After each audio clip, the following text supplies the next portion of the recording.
वालेकुम अस्सलाम। वीडियो तो दे ही भाई। धन्यवाद भाई। আমি ভাই ক্যান্সারের পেশেন্ট ভাই। कैंसर पेशेंट मैं यही कहूँगा भारत सरकार को बहुत रिक्वेस्ट करूँगा जो बांग्लादेशी के लिए। তো ভাই আমরা এখন যমুনা ফিউচার পার্কের ঠিক সামনেই যাচ্ছি আর ঠিক ইন্ডিয়ান ভিসা সেন্টারের যে পয়েন্টটা আছে সেখানে আমরা এখন যাব, দেখব সেখানেও কোনো লোক রয়েছে কিনা। আর ভাই আপনাকে প্রশ্ন করব, সেটা হচ্ছে যমুনা ফিউচার পার্কের ভিতরে যে ভারতীয় ভিসা সেন্টার সেটা কি খুলছে এখনো? হ্যাঁ, আজকে খুলেছে। আপনার হচ্ছে আমরা এই যে কয়েকজনকে দেখলাম ওনারা যাচ্ছে, কিন্তু ওই যে আমরা আগে যেটা দেখতাম, দেখেন এই যে আমরা প্রায় মিডল পয়েন্টে আছি, দেখেন অনেক দূর, কিন্তু সেই আপনি যদি ওইখান থেকে দেখেন অনেক দূর, এই এতটুকু পর্যন্ত আপনার এই যে দেখেন লাইন চলে আসতো, কিন্তু এখন সেই লাইনটা নেই।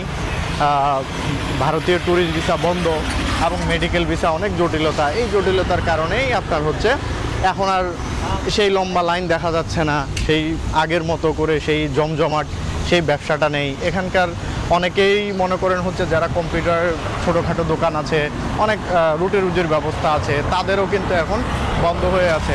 দেখেন যমুনা ফিউচার পার্কের আমরা একদমই সামনে, যেখান থেকে আপনার এই যে আপনি বলতে পারেন আমি নিজেও যখন ট্যুরিস্ট ভিসার জন্য লাইন ধরেছি, আমি মোটামুটি ওই যে সামনে দেখা যাচ্ছে ওইটুক পর্যন্ত চলে আসছে, আমার সিরিয়াল এখানে পর্যন্ত। তার মানে আমার সামনে প্রায় 100 থেকে 150 জন ছিল, আর নিচের কথা যদি বলি তাহলে তো হিসাব নেই। তো আমরা একদমই এখন হচ্ছে ইন্ডিয়ান ভিসা অ্যাপ্লিকেশন সেন্টার বা আইবেক সেন্টার ঢাকা, আমরা এখন ঠিক এখানেই আছি, আপনারা দেখতে পাচ্ছেন। কিন্তু দেখেন সেই শুনশান, এই সময়ে কত মানুষ আপনার সিরিয়াল ধরতো, যে সকাল 10টা থেকে দুপুর 1টা এই সময়টাতে হচ্ছে জমা, আর দুপুর 2টা বা দুপুর 1টা থেকে বিকাল 4টা বা 5টা পর্যন্ত আপনার শুধু তখন ডেলিভারি নিত। দেখেন এখন এখানে এই সময়টাতে সকাল এখন প্রায় 10টা-11টার মতো বাজে এখানে। ওয়ালাইকুম আসসালাম। ভিডিও তো দেই ভাই। ধন্যবাদ ভাই। আমি ভাই ক্যান্সারের পেশেন্ট ভাই। ক্যান্সারের পেশেন্ট? হ্যাঁ, ক্যান্সার হয়েছে ভাই। ভাই এই যে লিভার ক্যান্সার। ভাই ইনি সেই মেডিকেল নিয়ে কাজ করে আর কি। আসসালামু আলাইকুম। আচ্ছা, স্লট পাইছি ভাই। হ্যাঁ, এখন যে আজকে জমা দিয়ে ডেট। আচ্ছা, দোয়া করেন ভাই যাতে আমার ভিসাটা হয়ে যায় ভাই। ইনশাআল্লাহ ইনশাআল্লাহ। অসুস্থ মানুষ, হ্যাঁ হ্যাঁ। বাইরে যাতে আল্লাহ তাআলা সহজ করে দেয়, আমি যাতে ভাই কোন হসপিটালে যাচ্ছেন? সিএমসির ভ্যালোরে। সিএমসিতে?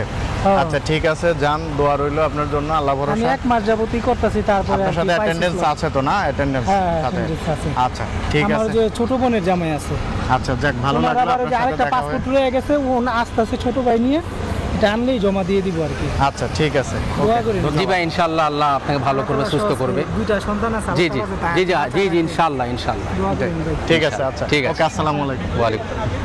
তো এখন যে বিষয়টা হলো ভাই, দেখতেই পাচ্তেছেন একদম এই যে ক্যান্সার বেচারা এই লোকটা অ্যাপয়েন্টমেন্ট পাইছে, নিশ্চয়ই এই অ্যাপয়েন্টমেন্টের জন্য অনেক তাকে কঠিন পরিশ্রম করতে হয়েছে। তো ভারত আসলে কি সহজ করবে না?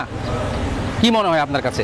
মেডিকেল ভিসাটা অন্তত সহজ করে দেয়। আমার কাছে মনে হচ্ছে যে অন্তত মানবিকতার দিক থেকে মেডিকেল ভিসাটা একদমই সহজ করে দেওয়া উচিত, একদম আগের মতো, আগের চেয়েও পারলে যতটুকু সহজ। কারণ দেখেন ভাই, এখন প্রযুক্তির যুগ, আগে যেমন ই ভিসাটা চালু করেছে, এখন এরকম অনেক মানুষ আছে আপনার এখানে পর্যন্ত আসতে পারছে না, তার শারীরিক কন্ডিশন খারাপ, যাদের মনে করেন কোমরের সমস্যা, যাদের মনে করেন হচ্ছে আপনার মানে মেরুদণ্ডের সমস্যা, এই মানুষগুলো তো আপনার কোনো কিছু করতে পারছে না। তো এই মানুষগুলোকে আপনি হচ্ছে কিভাবে ট্রিটমেন্ট দিবেন? যদি ই ভিসা চালু থাকতো তাহলে কি হতো, ই ভিসাতে আপনার হচ্ছে সরাসরি তারা কি মানে বাহিরে চলে যেতে পারতো।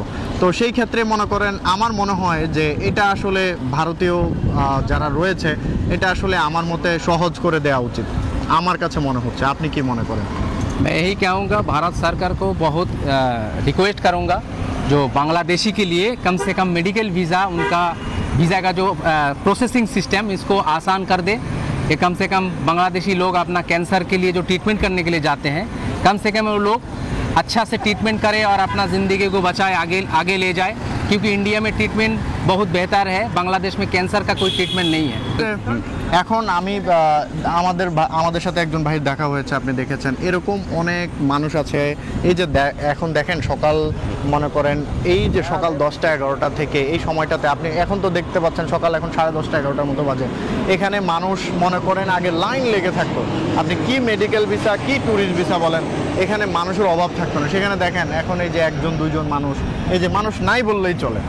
তো সেই ক্ষেত্রে আমি বলবো যে ভারত সরকারকে, যে বাংলাদেশ থেকে বাংলাদেশের একজন সাধারণ নাগরিক হিসাবে, যে আপনারা ট্যুরিস্ট ভিসা যদি নাও খুলেন আপনাদের নিরাপত্তাজনিত কারণে এটা আপনাদের মানে যে কোনো ইস্যু হতে পারে, কিন্তু আমি আপনাদেরকে রিকোয়েস্ট করব যে ভাইয়া বা যেটাই বলবো যে দাদা আপনারা হচ্ছে মেডিকেল ভিসাটা সহজ করে দেন, অন্তত মানবিকতার কথা চিন্তা করে।